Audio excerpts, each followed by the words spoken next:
ഐഷ, അതായത് നിങ്ങളുടെ പാട്ടുകാരനില്ലേ ഇംതിയാസ്, ഓനെക്കുറിച്ച് ഞാൻ നാട്ടിൽ അന്വേഷിച്ചപ്പോൾ വളരെ മോശം അഭിപ്രായം കേട്ടോ നാട്ടുകാർക്കൊക്കെ. വൃത്തികെട്ട പല സ്വഭാവങ്ങളുണ്ട് ത്രയോന്. മാത്രമല്ല ഈ മാസയിൽ വരിപ്പിക്കാൻ 6 പാക്ക് ഒക്കെ ഉണ്ടാക്കാൻ വേണ്ടിയിട്ട് പല മയക്കുമരുന്നും കുത്തിവെക്കുന്നുണ്ട് അത്രേ.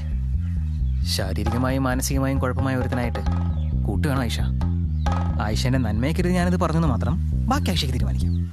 ഈ നായന്മാരെ പൊതുവെ ഇങ്ങനെയാണോ? ഞാൻ മേനോനാ. ഓ, അത് വേറെയാ?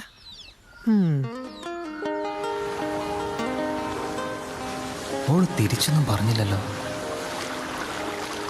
നമ്മൾ ഭയങ്കര ചീപ്പെന്ന് വിചാരിക്കുമോ? ചീപ്പെല്ലാം തന്നെയാണ്, എന്നാലും അങ്ങനെ വിചാരിക്കാൻ പാടില്ലല്ലോ. ഒന്ന് വിളിച്ചാലോ? പെൺപിള്ളേരോടൊന്നും അങ്ങനെ സോറി പറയാൻ പാടില്ല. ടോസ് ഇട്ട് നോക്കാം. ഒന്നുമില്ലേ?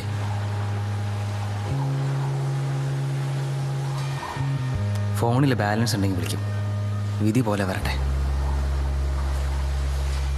ഹലോ സെറി, ഒന്ന് ഐഷയ്ക്ക് കൊടുക്കുക. ഐഷ പാക്കേജിലാ വിനോദ്, ഞങ്ങളിപ്പോ ഇംതിയാസിന്റെ വീട്ടിലാ.